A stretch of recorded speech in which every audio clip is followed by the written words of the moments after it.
അപ്പോൾ ബസ്സിൽ കയറി. ഇവിടെ ഉടുപ്പിയിൽ 2 ബസ് സ്റ്റാൻഡുണ്ട്. ഒന്ന് സിറ്റി ബസ് സ്റ്റാൻഡിൽ പോയിട്ടാണ് നമ്മൾ ബസ് എടുക്കേണ്ടത്. ഇതിപ്പോൾ ഞാൻ സിറ്റി ബസ് സ്റ്റാൻഡിലുള്ളത്.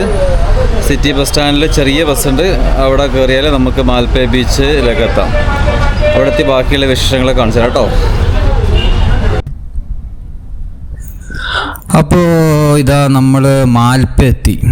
ഉടുപ്പിയിൽ നിന്ന് നേരെ നമ്മൾ മാൽപ്പേ പോയി. മാൽപ്പേന്ന് നമ്മളൊരു ഓട്ടോ പിടിച്ചിട്ട് നമ്മൾ എന്ത് ചെയ്തു, മാൽപ്പേ ബീച്ചിലെത്തി. ഇതാണ് മാൽപ്പേ ബീച്ച്. മാൽപ്പേ ബീച്ച് ഇതിന് തൊട്ടപ്പുറത്ത് ഹാർബറുണ്ട്. അത് പോകുന്ന വഴിക്ക് നമുക്കൊന്ന് ഹാർബറിലൊന്ന് ജസ്റ്റ് ഒന്ന് കാണാം. നമ്മുടെ മലബാർ മേഖലകളിലെല്ലാം വരുന്ന വലിയ ഫിഷിംഗ് ഹാർബറാണ്. മീനൊക്കെ വരുന്ന മെയിൻ ഏരിയ മംഗലാപുരത്ത് മാൽപ്പേ എന്നാണ്. വലിയൊരു ഹാർബറുണ്ട്. അപ്പോൾ ഇതാണ് മാൽപ്പേ ബീച്ച്. അതിൻ്റെ പുറത്തുള്ള പാർക്കാണ്. ചെറിയ രീതിയിൽ പാർക്കൊക്കെ ഉണ്ട്. നേരെ ഇപ്പോൾ ഉച്ചയാണ്. കുറച്ച് നല്ല വെയിലുണ്ട്. ഉച്ചക്കത്തെ വെയിൽ കുറച്ച് കൂടുതലായതുകൊണ്ട് നല്ല വെയിലുണ്ട്. സഞ്ചാരികളൊക്കെ കുറവാണ്. ടൂറിസ്റ്റുകളൊക്കെ ഈ സമയത്ത് കുറവാണ്. പിന്നെ സമ്മർ സീസണും അല്ലേ, മാർച്ച് ആയതുകൊണ്ടായിരിക്കാം ഇതിപ്പോൾ ആൾക്കാരൊക്കെ വളരെ കുറവാണ്. ഇവിടെ പുറത്തൊക്കെ നല്ല ഡിസൈനൊക്കെ ചെയ്തിട്ടുണ്ട് കേട്ടോ. നല്ല ഫിഷിൻ്റെയും നല്ല ഓരോ സ്കൾപ്ചറൊക്കെ വളരെ രീതിയിൽ ഡിസൈൻ ചെയ്തിട്ടുണ്ട്. നമുക്ക് ഇതുവഴി ഒന്ന് താഴോട്ടൊന്ന് പോയി നോക്കാം. ഇവിടെ നല്ല ഡിസൈനും കാര്യങ്ങളൊക്കെ ഉണ്ട് കേട്ടോ. അപ്പോൾ നമുക്ക് ഇതുവഴി ഒന്ന് താഴോട്ടൊന്ന് സഞ്ചരിച്ച് നോക്കാം. ഇവിടെ എന്താ നല്ല ബീച്ച്, നല്ല മനോഹരമായ ബീച്ച് നമുക്ക് കാണാം. മാൽപ്പേ ബീച്ച് നല്ല ദൂരത്ത് കാണുമ്പോൾ നല്ലൊരു ബ്ലൂ കളർ ബീച്ച് പോലെ ഇല്ലേ. നോക്കട്ടെ എങ്ങനെയാണ് സംഭവം. സൂപ്പറിന് മോശമില്ല. അപ്പോൾ കണ്ട നല്ല അടിപൊളി ബീച്ച് അങ്ങ് കാണുന്നതാണ് കേട്ടോ. ബീച്ചിലെ ആ മാൽപ്പേ ബീച്ചിൽ നടന്നു പോകാനുള്ള വോക്ക് വേ ഉണ്ട്. നമുക്ക് അങ്ങോട്ട് പോവാം. പിന്നെ സെൻറ്റ് മേരീസ് ഐലാൻഡ് ഉണ്ട്. സെൻറ്റ് മേരീസ് ഐലാൻഡിൽ നമുക്ക് ടിക്കറ്റിൻ്റെ ഒന്ന് നോക്കാം. ഞാൻ മുമ്പ് ഒരിക്കൽ പോയിട്ടുണ്ട്. ഒരു വർഷം ഞാൻ മുമ്പ് ഒരു വട്ടം പോയതാണ്. നല്ല ഒരു ഐലാൻഡാണത്. അതൊരു വ്യക്തി അവിടെ ആദ്യമായിട്ട് എത്തി. അങ്ങനെയാണ് അദ്ദേഹം സെൻറ്റ് മേരീസ് ഐലാൻഡിൽ നിന്ന് വിളിച്ചു. നല്ലൊരു സ്ഥലമാണ്. അപ്പോൾ നമുക്കതിൻ്റെ ബോട്ടിങ് എങ്ങനെയാണ് നോക്കാം. ഞാൻ മുമ്പ് ബോട്ടിങ്ങിലായിരുന്നു പോയത്. ഇപ്രാവശ്യം എങ്ങനെയാണ് നോക്കട്ടെ. ഇപ്രാവശ്യം ചാർജ് കൂട്ടിയെന്നൊക്കെ കേൾക്കുന്നുണ്ട്. എനിക്ക് അഫോർഡ് ചെയ്യാൻ പറ്റുന്നതാണെങ്കിൽ ഞാൻ പോവും, അല്ലെങ്കിൽ ഒഴിവാക്കും. ഓക്കെ. അപ്പോൾ ഇത് മാൽപ്പേ ബീച്ച്. ആൾക്കാരൊന്നും ഇല്ല കേട്ടോ. ഒരാളുണ്ട് അവിടെ ഇങ്ങനെ നടക്കുന്നുണ്ട് ഈ നട്ടുച്ചക്ക്. എന്തിനാണെന്നറിയില്ല. വേറെ ആരെയും കാണുന്നില്ല ഇവിടെ. ഒറ്റ കുഞ്ഞില്ല. ഓക്കെ. അപ്പോൾ നമുക്ക് എന്ത് ചെയ്യാം, ആ ടിക്കറ്റ് കൗണ്ടറിൻ്റെ അവിടെ ഒന്ന് പോയി നോക്കാം.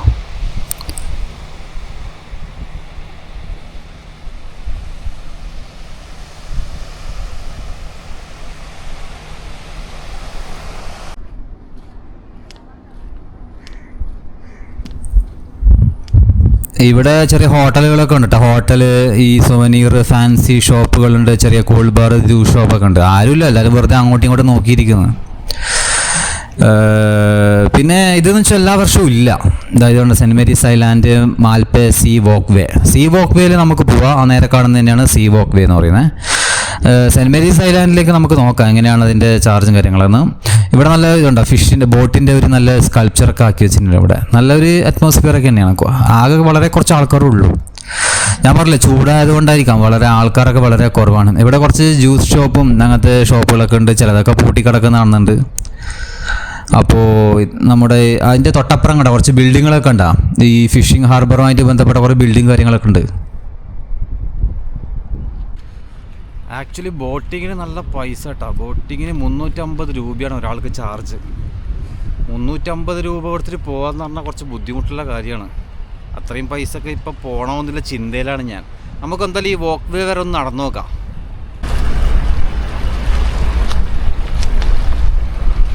അപ്പോൾ നമ്മൾ ഈ വോക്ക് വേയിലേക്ക് കൂടി നടന്നുകൊണ്ടിരിക്കുകയാണ്. നല്ല രസമാണ് കേട്ടോ. ഇപ്പോൾ കുറച്ച് ചൂടാണ്, ആൾക്കാരൊക്കെ കുറവാണ്. ഞാൻ ബോട്ട് ഫെറിയുടെ അന്വേഷിച്ചപ്പോൾ ഒരാൾക്ക് 350 രൂപയാണ്. ഞാൻ മുമ്പ് ആക്ച്വലി വന്നിരുന്നില്ല, പക്ഷേ അന്ന് ഇത്ര റേറ്റ് ഉണ്ടായിട്ടില്ല. നമ്മൾ താഴെ കണ്ടോ, നല്ല പാറക്കല്ലൊക്കെ ആക്കിയിട്ട്, നല്ല പാറക്കല്ലൊക്കെ ഇട്ട് നല്ല ഇതൊക്കെ ആക്കി വെച്ചിട്ടുണ്ടായി. ഇവിടെ നല്ല ഇൻ്റർലോക്ക് ചെയ്തിട്ടും നല്ല ഗ്രാനൈറ്റ് ടൈൽസ് പോലെയൊക്കെ ഇട്ടിട്ട് നല്ല 2 സൈഡിലും നല്ല അടിപൊളിയാക്കി. നല്ല ബീച്ചൊക്കെ അപ്പുറം നല്ല ബീച്ചൊക്കെ ഉണ്ട്. ഇവിടെയാണ് കേട്ടോ ബോട്ടിങ്. ഇവിടെ ബാക്ക് സൈഡിലാണ്. അവിടുന്ന് കുറച്ച് മുന്നോട്ട് പോകാമെന്ന് വെച്ചാൽ ഞാൻ ഉച്ചയ്ക്ക് വരാൻ കാരണം എന്ന് വെച്ചാൽ വൈകുന്നേരം വേറെ എന്തെങ്കിലും ഒരു ഡെസ്റ്റിനേഷൻ കൂടി നമുക്ക് പോകാനുണ്ട്. അപ്പോൾ വൈകുന്നേരം ഇവിടത്തേക്ക് വരുന്ന നടക്കലുണ്ടാവില്ല. ഇവിടെ ഒരു 4-5 മണിയാകുമ്പോൾ ഇവിടെ ക്ലോസ് ചെയ്യും. ചിലപ്പോൾ 5 മണിയാകുമ്പോൾ ക്ലോസ് ചെയ്യും. സെൻറ്റ് മേരീസ് ഐലാൻഡ് നിങ്ങൾക്ക് കാണാൻ പറ്റും. അങ്ങ് ദൂരെ കാണുന്നുണ്ട്, അത് തന്നെയാണ് സെൻറ്റ് മേരീസ് ഐലാൻഡ് എന്ന് പറയുന്നത്, ആ ദൂരെ കാണുന്നത്. ഞാനൊരു 6-7 കൊല്ലം മുമ്പ് വന്നിട്ടുണ്ടായിരുന്നു സെൻറ്റ് മേരീസ് ഐലാൻഡിൽ. അന്ന് എനിക്കൊന്നൊരു 150 റുപ്യ വാങ്ങിയിട്ട് പറയാനിവിടുന്ന്. ബോട്ടിങ്ങിന് 150, മാക്സിമം 200 റുപ്യ. പക്ഷേ ഇന്ന് 350 റുപ്യ ചാർജ് ഉണ്ട്. 350 റുപ്യ കൊടുത്തിട്ട് അവിടെ പോകാമെന്ന് പറഞ്ഞാൽ അവിടെ കാര്യമായിട്ട് കാണാമെന്ന് വെച്ചാൽ ഒരു ഐലാൻഡ് ഉണ്ട്, കുറച്ച് ഷോപ്പുകളുണ്ട്, ഇത്രേ ഉള്ളൂ. കുറച്ച് തെങ്ങ്, ഒരു ഐലാൻഡാണത്. അവിടെ മുമ്പ് ഒരു സഞ്ചാരി വന്നിട്ടുണ്ടായിരുന്നു, അങ്ങനെയാണ് ആ സെൻറ്റ് മേരീസ് ഐലാൻഡ് എന്ന് പേര് കിട്ടിയത്. ആദ്യമായിട്ട് അവിടെ വന്നിട്ട് അങ്ങനെ അവിടെ പേര് കിട്ടി. അങ്ങനെയുള്ള ഒരു ചെറിയൊരു ഐലാൻഡാണ്, ഒരു പാറക്കൂട്ടങ്ങളൊക്കെ ഉള്ളിടത്ത് ഒരു ഐലാൻഡ്, മണൽ പോലെ തന്നെ, മണലൊക്കെയാണ്. അവിടെ ഇപ്പോഴുള്ള കുറച്ച് ഷോപ്പ് മാത്രമേ ഉള്ളൂ, കുറച്ച് ഷോപ്പുണ്ട്, ഹോട്ടൽ പോലത്തെ ചെറിയ ഷോപ്പും ഐസ്ക്രീം പാർലറും മാത്രമുണ്ട്, വേറെ ഒന്നുമില്ല അവിടെ കാണാൻ. വേറെ ഒന്നുമില്ല. ഒരു കപ്പിൾസിനൊക്കെ പോയി കുറച്ച് സമയം വാങ്ങില്ല അവിടെ നിൽക്കാമെന്നേ ഉള്ളൂ, വേറെ കാര്യമായിട്ടൊന്നും അവിടെ കാണാനൊന്നുമില്ല. ഞാൻ മുമ്പ് വരെ അവിടെ ശ്രദ്ധിച്ചാണ്. അപ്പോൾ ഇപ്പം 350 റുപ്യ കൊടുത്തിട്ട് അവിടെ പോകണമെന്നില്ല ചിന്തയിലാണ് ഞാനുള്ളത്. 350 റുപ്യ, ഒരു മാക്സിമം 150-200 റുപ്യൊക്കെ ആണെങ്കിൽ പോകുമായിരുന്നു. 350 റുപ്യയും കൊടുത്ത് ഇപ്പോൾ അവിടെ പോകാമെന്ന് പറഞ്ഞാൽ, ഇവിടെ വന്ന തന്നെ ഇപ്പോൾ മംഗലാപുരത്ത് നിന്ന് ഞാൻ ബസ്സിനെ കയറി പിടിച്ച് വന്ന് 90 റുപ്യ കൊടുത്ത്, പിന്നെ അവിടെ നിന്ന് ഇവിടത്തേക്ക് ബസ്സിന് വന്ന്, ഇവിടത്തേക്ക് ഓട്ടോക്ക് വന്ന് ഒരുപാട് ചിലവുണ്ട്. വീണ്ടും 350 റുപ്യ കൊടുക്കേണ്ട കാര്യമുണ്ട് എനിക്ക് തോന്നുന്നില്ല. സെൻറ്റ് മേരീസിൽ ഞാൻ ഇപ്പോൾ പറഞ്ഞ സംഭവം തന്നെ നിങ്ങൾക്ക് കാണിച്ചിട്ട് ദൂരെ കാണുന്നത് തന്നെ. ആ പാറക്കൂട്ടും അവിടെ കുറച്ച് തെങ്ങുകളുണ്ട്, കുറച്ച് ഷോപ്പുകളുണ്ട്, ഇത്രേ ഉള്ളൂ. അപ്പോൾ അതിനായിട്ട് ഇപ്പോൾ പോകാൻ വലിയ മൂഡില്ല എനിക്ക്. അപ്പോൾ നമുക്ക് ഈ വോക്ക് വേയിൽ കൂടി കുറച്ച് നേരം നടന്നു നോക്കാം, എന്നിട്ട് ഉച്ചയ്ക്ക് ശേഷം വേറെ ഏതെങ്കിലും ഡെസ്റ്റിനേഷനിൽ പിടിക്കാം. ഓക്കെ. അവിടെ ദൂരെ കുറച്ച് കപ്പിൾസുകളൊക്കെ ഉണ്ട് കേട്ടോ, 1-2 കപ്പിൾസുകളൊക്കെ ഉണ്ട്. കോളേജിലും കട്ട് ചെയ്തിട്ട് വന്നിരിക്കുന്നതായിരിക്കും പഞ്ചായത്തടിക്കാൻ വേണ്ടി കമിതാക്കൾ. അവരുടെ പണി എന്താണ്? ഇത് തന്നെ അവരുടെ പണി. വേറൊന്ന് ഇപ്പോൾ ഞാനിപ്പോൾ കന്യാകുമാരിയിൽ നിന്ന് എന്താ പറയുക, എൻ്റെ യാത്ര സ്റ്റാർട്ട് ചെയ്തിട്ട് മംഗലാപുരത്ത് എത്തുമ്പോൾ ഞാൻ ഒരുപാട് പാർക്കുകൾ, ഇപ്പോൾ ഒരുപാട് പാർക്കിലും സൂലൊക്കെ കയറുമ്പോൾ അവിടെയൊക്കെ മെയിനായിട്ട് ഈ കപ്പിൾസിൻ്റെ പരിപാടി തന്നെ. അവിടെയൊക്കെ ഒരുപാട് പാർക്കിലൊക്കെ ഈ കപ്പിൾസിനെ കണ്ടിട്ടുണ്ട് ഒരുപാട്. അവിടെ വരിക, സംസാരിക്കുക. ഓക്കെ. ഒന്നാമത് നല്ല ചൂടുണ്ട് കേട്ടോ, നല്ല ചൂട്. ഞാൻ ചൂട് കഴിഞ്ഞിട്ട് കുറച്ച് വരണമെന്ന് വെച്ചാൽ, പക്ഷെ അങ്ങനെ നടക്കൂല. കാരണം അതിൻ്റെ വേറെ പരിപാടിക്ക് പോകണം. ആക്ച്വലി വേറെ ഏതെങ്കിലും സ്ഥലത്തേക്ക് പോകേണ്ടതാണ്. ഇതിപ്പോൾ മംഗലാപുരത്ത് 2ാമത്തെ ദിവസമാണ് മംഗലാപുരമുള്ളത്. അപ്പോൾ ഇവിടുന്ന് വിട്ട് ഇനി അടുത്ത ഡെസ്റ്റിനേഷനിലേക്ക് പിടിക്കണം. ഇന്ന് ലാസ്റ്റാണ് മംഗലാപുരത്ത്.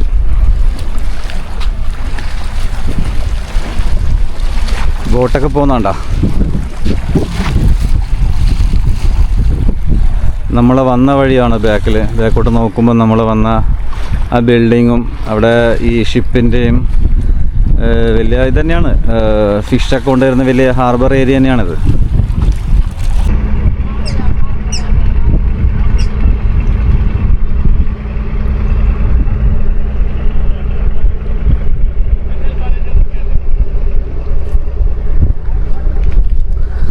നമുക്ക് കുറച്ചും കൂടി മുന്നോട്ട് നടന്നു നോക്കാം. ആ ലാസ്റ്റ് അറ്റത്തെത്താനായി. അവിടെ കുറച്ച് സമയം സ്പെൻഡ് ചെയ്ത് തിരിച്ചു പോവാം. അവിടെ ആരും കാണുന്നില്ല, ഞാൻ മാത്രമേ ഉള്ളൂ. അവിടെ ചെറിയൊരു സ്റ്റാച്യു ഉണ്ട്, ചെറിയൊരു അമ്മയുടെയും ഒരു മകൻ്റെയാണ്. അവർ ജോലി കഴിഞ്ഞ് പോകുന്നതായിരിക്കും. അതിനെ ഒരു മെമ്മർ കൊടുത്തിട്ട് ഉള്ള ഒരു പ്രതിമ, ഒരു സ്റ്റാച്യു അല്ലേ. ആ സ്റ്റാച്യു ഓർമ്മിപ്പിക്കുന്നത് വൈകുന്നേരം അല്ലെങ്കിൽ ജോലി കഴിഞ്ഞ് പോകുന്ന ഒരു സ്ത്രീയും ഒരു അമ്മയും മകനും, അതായിരിക്കാം. ഇവിടെ മാൽപ്പ എന്ന് പറയുന്നത് നമ്മൾ ശരിക്കും പറഞ്ഞാൽ നമ്മുടെ ഭാഗത്തൊക്കെ കണ്ണൂർ അല്ലെങ്കിൽ മലബാർ ഏരിയയിലേക്കെല്ലാം ഫിഷ് വരുന്ന ഒരു ഏരിയ തന്നെയാണ്. ഇവിടെ നിന്ന് തന്നെയാണ് വരുന്നത്. മംഗലാപുരത്തൊക്കെ ഒരുപാട് വരുന്നുണ്ട്. അതിൽ വളരെ പ്രധാനപ്പെട്ടാണ് മാൽപ്പ ബീച്ച് എന്ന് പറയുന്നത്. മാൽപ്പ കാരണം ഇവിടെ ഒരുപാട് ഫിഷ് ബോട്ടിംഗ് ഒക്കെ ഉണ്ട്, ഒരുപാട് ഫിഷ് ബോട്ടിംഗ് ഉണ്ട്. വലിയൊരു ഹാർബർ ഏരിയ ആണ് ഈ സ്ഥലം എന്ന് പറയുന്നത്. അപ്പോൾ മെയിനായിട്ട് നമ്മളവിടെ നിന്നൊക്കെ വരുന്ന കടൽ ഫിഷൊക്കെ വരുന്നത് ഇവിടെ നിന്ന് തന്നെയാണ്. ഇതാണ് ഞാൻ പറഞ്ഞ സ്റ്റാച്ചു. കണ്ട തലയിൽ എന്താ പറയുക ഒരു കൊട്ടയുണ്ട്, അതിൽ ഫിഷുണ്ട്. അങ്ങനെ ചേച്ചി തൊട്ട് പിറകിൽ മകൻ ജീവിക്കാൻ വേണ്ടി ഓടുന്ന ഒരു 2 പേരുടെ അല്ലെങ്കിൽ ഒരു കുടുംബത്തിൻ്റെ ഒരു സ്റ്റാച്ചു. Very good. അപ്പോൾ നമ്മൾ ഇത് തന്നെയാണ് ഞാൻ പറഞ്ഞു തന്നത്. ഫിഷിംഗ് പോയിൻ്റാണ്, ഒരു ഫിഷിംഗ് ഹാർബറാണ് മാൽപ്പ എന്ന് പറയുന്നത്, മാൽപ്പ ബീച്ച്. മുമ്പ് ചില അധികം സ്കൂളിൽ നിന്നൊക്കെ ഇവിടത്തേക്ക് ടൂറൊക്കെ മംഗലാപുരം വരുമ്പോൾ ഇവിടെ വരാറുണ്ടായിരുന്നു. മാൽപ്പ ബീച്ചിൽ, ഉടുപ്പിയിലൊക്കെ വരുമ്പോൾ മാൽപ്പ ബീച്ചിലേക്ക് വരും. പിന്നെ നല്ല ബീച്ച് എന്ന് പറഞ്ഞാൽ മംഗലാപുരത്തെ ബീച്ച് ഞാൻ ഇന്നലെ പോയ ബീച്ചാണ്. നമ്മളെ മറ്റേതില്ലേ പണ്ടാർമം ബീച്ച്, ഇന്നലെ ഞാൻ പോയ ബീച്ച്, അത് നല്ലൊരു ബീച്ച് തന്നെയാണ്. അവിടെ അത്യാവശ്യം എല്ലാ സ്പോർട്സ് ആക്ടിവിറ്റീസ് ഉണ്ട്. ഇവിടെ ഇത് സ്പോർട്സ് ആക്ടിവിറ്റീസ് കാണാൻ ദൂരെ അതാ അവിടെ പാരാസൈലിംഗ് പോലെ നടക്കുന്നുണ്ട്. ദൂരെ ഇതിൽ ബോട്ടിൽ കൊണ്ടുപോകുന്ന സംഭവം ഉണ്ടല്ലോ. പിന്നെ കുറച്ച് ബോട്ടും ഉണ്ട്, കയാക്കിങ്ങും ബോട്ടും ഉണ്ട് അവിടെ കാണുന്നുണ്ട്. സെൻറ്റ് മേരീസ് ഐലാൻഡിലേക്ക് ബോട്ടിംഗ് ഒന്നും ഇല്ലാന്ന്, കാരണം ആൾക്കാരൊക്കെ കുറവാണ്. പിന്നെ ആൾക്കാർ വന്നാലേ ഇവർക്ക് നടക്കും. ഒരാൾക്ക് വേണ്ടിയിട്ടൊന്നും ചിലപ്പോൾ ഇവർ ഓടൂല. മാത്രമല്ല ഞാൻ പറഞ്ഞില്ലേ 350 റുപ്യയും കൊടുത്തിട്ട് അങ്ങോട്ട് പോകാമെന്ന് പറഞ്ഞാൽ അത് നടക്കുന്ന പരിപാടിയല്ല. അല്ലെങ്കിൽ ചിലവൊന്നും വീണ്ടും 350 റുപ്യ കൊടുക്കാന്നാൽ നടക്കില്ല. ഇത്രയും പൈസ കൊടുത്ത് പോകാന്ന് പറഞ്ഞാൽ ഇറ്റ്സ് എ കോസ്റ്റ്ലി. അപ്പം ഞാനിതിൻ്റെ മുകളിലാണ് ഉള്ളത്. ഇതിൻ്റെ കുറച്ച് അങ്ങോട്ട് പോകാനുള്ള സ്ഥലമുണ്ട്, പക്ഷെ ഞാൻ അങ്ങോട്ട് പോകുന്നില്ല ആക്ച്വലി. കാരണം ഇപ്പോൾ ഇവിടെ ഞാൻ മാത്രമേ ഉള്ളൂ. അത് ഭയങ്കര ചൂടുമുണ്ട്. ജസ്റ്റ് ഇവിടെ 2 ഫോട്ടോസ് എടുത്ത് തിരിച്ചു പോകേണ്ട പരിപാടിയാണ്. അവിടെ കുറച്ച് ഐലാൻഡുകളുണ്ട്, ഒറ്റപ്പെട്ട ചില ഐലാൻഡുകളൊക്കെ കാണുന്നുണ്ട്.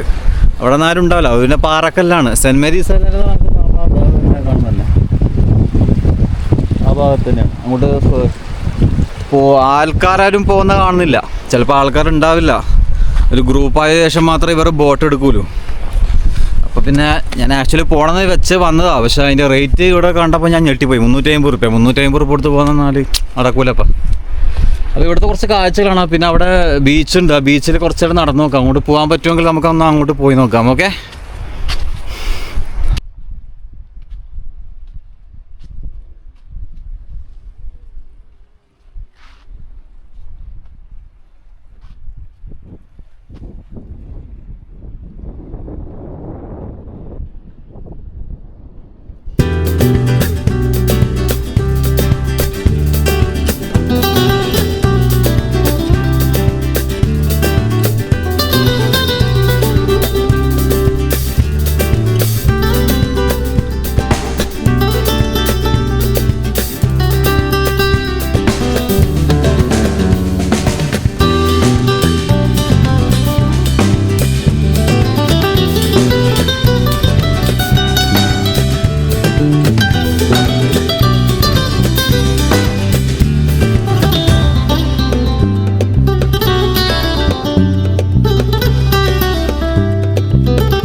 അവിടെ ആ ദൂരത്ത് നോക്കിയാൽ നമുക്ക് കമ്പനീസ് കാണാൻ പറ്റും.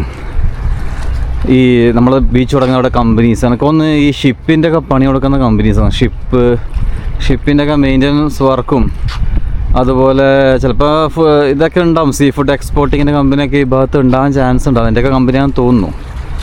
നമുക്ക് അതിലെ കൂടി ജസ്റ്റ് ഒന്ന് നടന്നു നോക്കാം. ഇവിടെ വേറൊരു കാര്യം ഞാൻ ശ്രദ്ധിച്ചപ്പോൾ ഇല്ല, നല്ല വേസ്റ്റ് ഉണ്ട് കേട്ടോ. വേസ്റ്റ് പ്ലാസ്റ്റിക് ഐറ്റംസ് തന്നെയാണ് മെയിൻ. പ്ലാസ്റ്റിക്കിൻ്റെ കയറ്, പിന്നെ നെറ്റ് ഉണ്ട്, പിന്നെ പലതരം സ്വീറ്റ്സിൻ്റെയും ഫുഡ് ഐറ്റംസിൻ്റെ ഒക്കെ വേസ്റ്റും അതിൻ്റെ പാക്കറ്റ് സാധനങ്ങളൊക്കെ ഇട്ടിട്ടുണ്ട്. ഇത് ആക്ച്വലി നല്ലൊരു നിർമ്മിതിയാണ്, പക്ഷെ നമ്മളെ നശിപ്പിക്കുന്ന രീതിയിലൊക്കെയാണ്. കാരണം ഇത്രയും പൈസ ചിലവഴിച്ച് ഇവിടെ ഇതൊക്കെ ഉണ്ടാക്കുമ്പോൾ ഒരു സോഷ്യൽ കമ്മിറ്റ്മെൻറ്റും ഇല്ലാതെ നമ്മൾ തന്നെ നശിപ്പിക്കുക എന്ന് പറഞ്ഞാൽ ഭയങ്കര മോശമല്ലേ.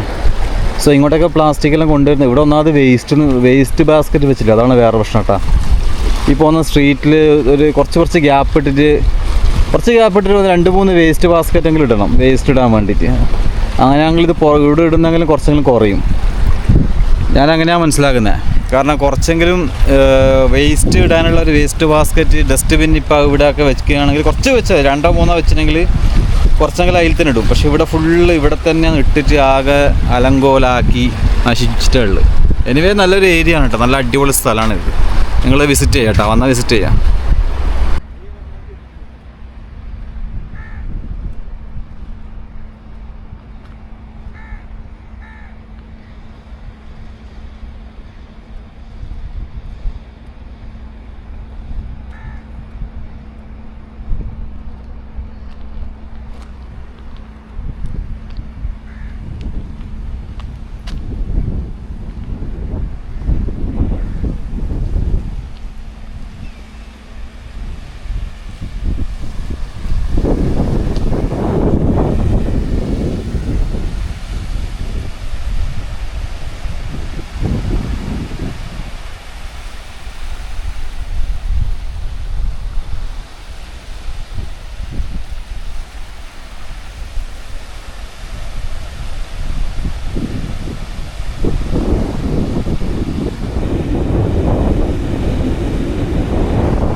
അപ്പോൾ നമ്മൾ ഏകദേശം തിരിച്ചു പോവാണ്. ലാസ്റ്റത്തെ കാഴ്ചകളെ കാണിച്ചു തരാം. ഞാൻ പറഞ്ഞില്ല, ഇവിടെ നല്ല മോഡൽസും കാര്യങ്ങളൊക്കെ ആക്കി വെച്ചിട്ടുണ്ട്, സ്കൾപ്ചറൊക്കെ ആക്കി വെച്ചിട്ടുണ്ട്, നല്ല ഇൻ്റർലോക്ക് ചെയ്ത് പാകിയിട്ടുണ്ട്. വളരെ നല്ല സ്ഥലം തന്നെ.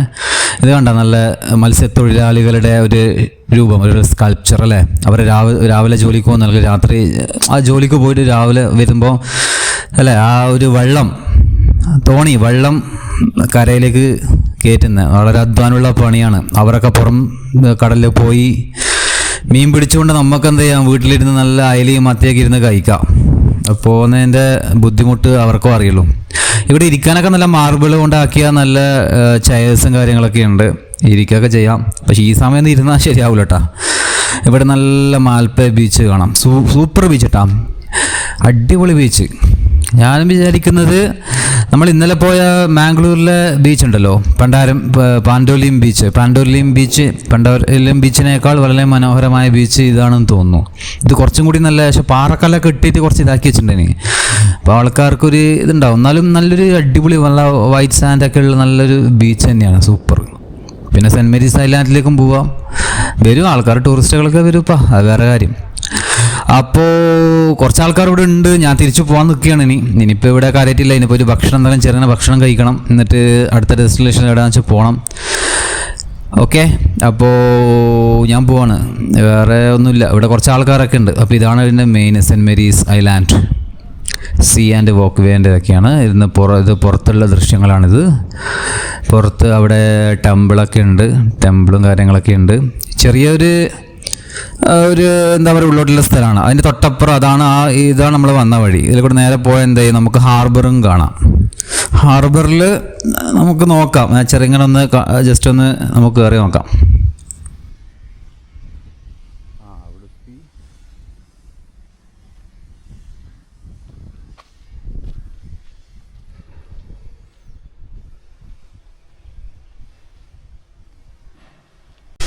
നമുക്കെന്തായാലും കുറച്ച് മുന്നോട്ട് നടന്നു നോക്കാം, ആ മെയിൻ റോഡ് വരെ.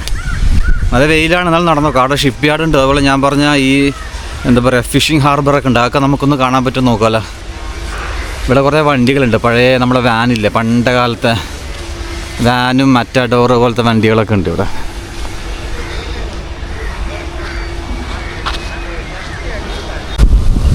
ഇവിടെ കുറേ മീൻ വണ്ടികളൊക്കെ നിർത്തി കാണാം, കുറേ മീൻ വണ്ടികളാണ്. പിന്നെ ഇത് കണ്ടോ, ഐസ് ഉണ്ടാക്കുന്ന ഐസ് ഫാക്ടറി ഇല്ലേ, നമ്മുടെ ഐസ് ഉണ്ടാക്കാൻ വേണ്ടിയിട്ടുള്ള പ്രോസസ്സിന് വേണ്ടി ആക്കുന്നതാണ് അത് മുകളിൽ, നിങ്ങൾ കണ്ടിട്ടുണ്ടാവും. പിന്നെ താഴെ ഫിഷിങ് നെറ്റും കാര്യങ്ങളൊക്കെ ഉണ്ട് കേട്ടോ. ഫിഷ് നെറ്റും കാര്യങ്ങളൊക്കെ താഴെ ഉണ്ട്. ഇതവിടെ വെച്ചിട്ടുണ്ടാവും, കയറും കാര്യങ്ങളൊക്കെ. അപ്പോൾ ഇതാണ് മാൽപ്പെ ബീച്ച് ഹാർബർ, മംഗലാപുരത്തെ മെയിൻ ഹാർബറാണിത്. ഒരുപാട് വണ്ടികളൊക്കെ കാണുന്നുണ്ടാവും അല്ലേ, ഒരുപാട് വണ്ടികൾ, അതുപോലെ ഫിഷിൻ്റെ ബോക്സൊക്കെ വെച്ചിട്ടുണ്ടാവും, കളർ ബോക്സുകളൊക്കെ വെച്ചിട്ടുണ്ട്. ഇപ്പോൾ ഓൾറെഡി ഉച്ചയായതുകൊണ്ട് എല്ലാവരും പോയി, ഇപ്പോൾ ഇവർ തിരക്കൊന്നും ഉണ്ടാവില്ല. രാവിലെയൊക്കെ തിരക്കുണ്ടാവുമല്ലോ, രാവിലെ ബോട്ടൊക്കെ വന്നിട്ട് നമ്മൾക്ക് അറിയാമല്ലോ, ഇവിടുന്ന് റീറ്റെയിലേഴ്സും ആൾക്കാരൊക്കെ വാങ്ങിക്കൊണ്ട് പോകും. ഇവിടെ ഐസിൻ്റെ ഒക്കെ പ്ലാന്റും കാര്യങ്ങളൊക്കെ ഉണ്ട്. ഞാൻ കുറച്ച് ജസ്റ്റ് ചെറിയ വീഡിയോസ് മാത്രമേ എടുത്തിട്ടുള്ളൂ, ആൾക്കാരൊക്കെ വളരെ കുറവാണ് ഇവിടെ. അപ്പോൾ ഇവിടെ ഇതാണ് ഫിഷ് ഹാർബർ, മാൽപ്പെ ബീച്ചിലെ ഫേമസ് ഫിഷ് ഹാർബറാണിത്. ജസ്റ്റ് ഞാനൊന്ന് കാണിച്ചു തന്നു, അത് അത്രേ ഉള്ളൂ, ചെറിയൊരു ദൃശ്യം മാത്രം. ഓക്കെ, അപ്പോൾ നമ്മളിനടുത്ത് പോകുന്നത് കനറ ബാങ്കിൻ്റെ മ്യൂസിയത്തിലേക്കാണ്. ഇത് കണ്ടോ നിങ്ങൾ, ഇത് കനറ ബാങ്കിൻ്റെ ആദ്യത്തെ ബ്രാഞ്ചാണ്. അതായത് ലോകത്തിൽ അല്ലെങ്കിൽ ഇന്ത്യയിൽ കനറ ബാങ്കിൻ്റെ ആദ്യത്തെ ബ്രാഞ്ച് മംഗലാപുരത്ത് കനറ എന്ന് പറയുന്ന സ്ഥലത്താണ്. അത് ഇന്നൊരു മ്യൂസിയമാണത്, അവിടത്തേക്കാണ് നമ്മളിപ്പോൾ ഉള്ളത്. ഇതാണ് അമേംബൽ സുബ്രാവോ പൈ, ഇദ്ദേഹമാണ് the founder of Canara bank. അദ്ദേഹത്തിൻ്റെ ഫോട്ടോ കാണാം. അതുപോലെ ആദ്യത്തെ ബ്രാഞ്ചാണ്, ഞാൻ പറഞ്ഞില്ല, ആദ്യത്തെ ഒരു ബാങ്കിൻ്റെ ബ്രാഞ്ച് എന്ന് പറയുമ്പം ആദ്യത്തെ ബ്രാഞ്ചാണ് ഇത്. ഇതിൻ്റെ ഇനാഗുറേഷനും കാര്യങ്ങളിലേക്കുള്ള ഒരു ഇതാണിത്. ഇത് കണ്ട, ഇത് സേഫ് ലോക്കറാണ്. നമ്മൾ ലോക്കറിൽ സാധനം വെച്ചിട്ടില്ല, ബാങ്ക് ലോക്കറിൽ സേഫറിൽ വെച്ചില്ല, അതുപോലെ കനറ ബാങ്കിൻ്റെ ഫസ്റ്റ് സേഫാണിത്. ക്യാഷ് വെക്കാനും അല്ലെങ്കിൽ അന്നത്തെ ഗോൾഡോ അങ്ങനത്തെ കാര്യങ്ങൾ വെക്കാനും 1906 ഏകദേശം ഒരു 100 വർഷങ്ങൾക്ക് മുമ്പ്, ഒരുപാട് വർഷങ്ങൾക്ക് മുമ്പ് സുബ്രാവോ പൈ അദ്ദേഹത്തിൻ്റെ ഹിസ് എ ഗ്രേറ്റ് ലീഡർ, അദ്ദേഹം ഒരു ഗ്രേറ്റ് ലീഡറാണ്. അദ്ദേഹത്തിൻ്റെ ഒരു ദീർഘവീക്ഷണത്തിലാണ് ഈ ബാങ്ക് ഉണ്ടായത്, കനറ ബാങ്ക്, മംഗലാപുരത്തെ കനറ എന്നുള്ള സ്ഥലത്ത്. ഇന്ന് ശരിക്കും ഇന്ത്യ മുഴുവൻ വ്യാപിച്ചു കിടക്കുന്ന വലിയൊരു ബാങ്കാണ് അല്ലേ, കനറ ബാങ്ക് എന്ന് പറഞ്ഞാൽ ഇന്ത്യ മുഴുവൻ വ്യാപിച്ചു കിടക്കുന്ന വലിയൊരു ബാങ്കാണ്. ഇതാണ് ഈ മ്യൂസിയത്തിൻ്റെ ഉൾവശം എന്ന് പറയുന്നത്. ഇത് ഒരു കാലത്ത് ഞാൻ പറഞ്ഞില്ലേ, കനറ ബാങ്കിൻ്റെ ഫസ്റ്റ് ബ്രാഞ്ചായിരുന്നു ഇത്. ഇന്നിത് ഒരു മ്യൂസിയമാക്കി മാറ്റി. അതിൻ്റെ ഒരു ചരിത്ര സ്മാരകം എന്നോണം അവരുടെ ഫോട്ടോസ് അതുപോലെ കാര്യങ്ങളൊക്കെ ഇവിടെ ഉണ്ട്. നമുക്ക് ചെറിയ രീതിയിൽ നോക്കാം, ഒരു ചെറിയ മ്യൂസിയമാണ് ഇത്. അപ്പോൾ ഇതാണ് സുബ്രാവോ പൈ, അദ്ദേഹത്തിൻ്റെ ചില നോട്ടീസും പോസ്റ്ററുകളൊക്കെ കാണുന്നുണ്ട്. അന്നത്തെ മെയിനായിട്ട് ട്രാൻസാക്ഷനും കാര്യങ്ങളൊക്കെ ആയിരിക്കും. അതുപോലെ ഈ ബാങ്കിൻ്റെ ബ്രാഞ്ച് ഇത് കമ്പനി തുടങ്ങുന്ന സമയത്തുള്ള നോട്ടിഫിക്കേഷനും കാര്യങ്ങളൊക്കെ ആയിരിക്കും. ഇത് അവരുടെ കൂടെ തന്നെ വേറെയും ചില വ്യക്തികളുടെ ഫോട്ടോസ് ഉണ്ട്. അവരുടെ ഡയറക്ടേഴ്സും കാര്യങ്ങളൊക്കെ ആയിരിക്കും. ഒരു ബാങ്കൊക്കെ ഉണ്ടാകുമ്പോൾ എന്തായാലും ഡയറക്ടേഴ്സും കാര്യങ്ങളൊക്കെ ഉണ്ടാവും. അപ്പോൾ അതേപോലെ കുറച്ച് ഫോട്ടോസുകളൊക്കെ, പഴയ ഫോട്ടോസുകളും കാര്യങ്ങളൊക്കെ ഉണ്ട്. അപ്പോൾ കനറ ബാങ്ക് എന്ന് പറഞ്ഞാൽ ഞാനിവിടെ ജസ്റ്റ് എത്തിയപ്പോൾ കണ്ടതാണ്. കനറ ബാങ്ക് എന്ന് പറയുന്നത് വലിയ ലീഡിങ് ബാങ്ക് തന്നെയാണ്, ഇന്ത്യയിലെ വലിയ ലീഡിങ് ബാങ്കാണ്. മാത്രമല്ല കനറ ബാങ്ക് വേറെയും സോഷ്യൽ സർവീസൊക്കെ ഉണ്ടല്ലേ. കനറ ബാങ്കിൻ്റെ ഒരു ഇൻസ്റ്റിറ്റ്യൂട്ട് ഉണ്ട് ഫ്രീ ആയിട്ട്, റൂട്ട് സെറ്റ് നിങ്ങൾ കേട്ടിട്ടുണ്ടാവും. RUDSET institute, rural development employment self training കൊടുക്കുന്നതാണ്. ഫ്രീ ആയിട്ട് ഫുഡും അക്കോമഡേഷനും ട്രെയിനിങ് കൊടുക്കുന്ന ഇൻസ്റ്റിറ്റ്യൂട്ടുകളാണ് ഇന്ത്യയിൽ ഒരുപാട് സ്ഥലത്തുണ്ട്. കേരളത്തിലുണ്ട്. കേരളത്തിൽ കണ്ണൂരുണ്ട്, കണ്ണൂർ തളിപ്പറമ്പ് ജില്ലയിലാണ്. വേറെ സ്ഥലത്തുണ്ട്, മൂവാറ്റുപുഴ, ഇവിടെയൊക്കെ ഉണ്ട്. അപ്പോൾ വലിയൊരു എന്താ പറയുക സോഷ്യൽ സർവീസ് കൂടി നമ്മൾ CSR എന്ന് പറയുന്നില്ലേ, കോർപ്പറേറ്റ് സോഷ്യൽ സർവീസൊക്കെ ചെയ്യുന്ന ഒരു വലിയൊരു ബിസിനസ്സാണിത്. ഇത് ഇദ്ദേഹത്തിൻ്റെ അമേംബൽ സുബ്രാവോ പൈ ഫൗണ്ടർ, അദ്ദേഹത്തിൻ്റെ ഒരു സ്കൾപ്ചർ ഇവിടെ ഉണ്ടാക്കി വെച്ചിരിക്കുന്നുണ്ട്. He's a great leader and he's a visionary അല്ലേ. അദ്ദേഹം വലിയൊരു കാര്യമാണ് ചെയ്തത്. അദ്ദേഹത്തിൻ്റെ അന്നത്തെ ആ വലിയൊരു ആക്ഷനാണ് ഇന്ന് ഈ കനറ ബാങ്ക് എന്ന് പറയുന്ന ഇന്ന് ഇന്ത്യ മുഴുവൻ വ്യാപിച്ചു കിടക്കുന്ന ഏറ്റവും വലിയൊരു ബാങ്കിൽപ്പെട്ട ഒരു ലിസ്റ്റിൽപ്പെട്ട ബാങ്ക് തന്നെയാണ് കനറ ബാങ്ക്. ഇത് മുമ്പ് ഉപയോഗിച്ചിരുന്ന കാര്യങ്ങളാട്ടോ, ചെക്ക് ബുക്കൊക്കെയാണെന്ന് തോന്നുന്നു, ചെക്കിൻ്റെ ലീഫും കാര്യങ്ങളൊക്കെ ആയിരിക്കാം, ചെക്ക് ലീഫ് അതുപോലുള്ള പല കോയിൻസുകളൊക്കെയാണെന്ന് തോന്നുന്നു. പഴയ അന്ന് ഉപയോഗിച്ചിരുന്ന കോയിൻസോ അല്ലെങ്കിൽ ട്രാൻസാക്ഷൻ ഉപയോഗിച്ചിരിക്കുന്ന സാധനങ്ങളൊക്കെ ആയിരിക്കാം, അതൊക്കെയാണെന്ന് തോന്നുന്നു. ഇത് പിന്നെ the first board of directors കണ്ടോ, സുബ്രാവോ അദ്ദേഹത്തിൻ്റെ പേരുണ്ട്, ഒക്യുപ്പേഷൻ, പ്ലേസ്, ഈ കാര്യങ്ങളൊക്കെ കൊടുത്തു. ബോർഡ് ഓഫ് ഡയറക്ടേഴ്സിൽ ആദ്യം കനറ ബാങ്കിലുണ്ടായ ആ ബോർഡ് ഓഫ് ഡയറക്ടേഴ്സാണ് ഇത്. അതേപോലെ തന്നെ എന്താ പറയുക, ഫണ്ടാണ്. നമ്മളിപ്പോൾ ഒരു ഫസ്റ്റ് റിപ്പോർട്ടൊക്കെ ഉണ്ടാവില്ലേ, ഫസ്റ്റ് റിപ്പോർട്ട് ക്യാപിറ്റൽ ഫണ്ട് ഇത്ര പൈസ വെച്ച് തുടങ്ങി, ടോട്ടൽ ഡെപ്പോസിറ്റ്, ലോൺ, ഈ കാര്യങ്ങൾ, നെറ്റ് പ്രോഫിറ്റ്, ഇതൊക്കെയാണ് ഫസ്റ്റത്തെ ഒരു 10-100 വർഷങ്ങൾക്ക് മുമ്പേ തോന്നുന്നു. ഇത് അതിൻ്റെ അകത്തുള്ള ഒരു റൂമാണ്, ചെറിയ റൂമാണ്, പഴയ ചെയറും കാര്യങ്ങളൊക്കെ ഉണ്ട്. ഇവിടെ ഞാൻ പറഞ്ഞ പോലെ ചില സ്കൾപ്ചറൊക്കെ ഉപയോഗിച്ചിട്ടുണ്ട്. അതുപോലെ ഉള്ളിലൊരു സേഫ് ലോക്കർ ഉണ്ട്, കുറച്ച് പുസ്തകങ്ങളും കാര്യങ്ങളുണ്ട്. ഇത് ഉള്ളിൽ സേഫ് ലോക്കറാണ്. ഈ സേഫ് ലോക്കറിലായിരിക്കും ക്യാഷും കാര്യങ്ങളൊക്കെ വെക്കുന്ന സേഫ് ലോക്കറൊക്കെയാണ്. അതുപോലെ ചെറിയൊരു മ്യൂസിയമാണ് ഇത്. അന്നത്തെ ഒരു ബ്രാഞ്ചാണ്, ഇത് ഇന്നൊരു മ്യൂസിയമാക്കി മാറ്റി. അപ്പോൾ ഞാൻ ജസ്റ്റ് എന്താ പറയണ്ടത്, മാംഗ്ലൂരിൽ നിന്ന് വിസിറ്റ് ചെയ്യുന്ന സമയത്ത് ഇവിടെ ഒന്ന് വന്നു. ഇത് നല്ലൊരു എക്സ്പീരിയൻസ് ആണ്. ജസ്റ്റ് നമുക്കൊന്ന് കാണാം എന്നുള്ള രീതിയിൽ മാത്രം വന്നതാണ്. ഓക്കെ, എനിവേ നിങ്ങൾക്ക് ഇന്നത്തെ വീഡിയോ ഇഷ്ടമായെന്ന് വിചാരിക്കുന്നു. നമുക്കാണ് അടുത്ത ഒരു ലൊക്കേഷനിലേക്ക് പോവാം. അടുത്ത ഡെസ്റ്റിനേഷൻ നമുക്ക് പിടിക്കാനുണ്ട്. Okay, anyway by.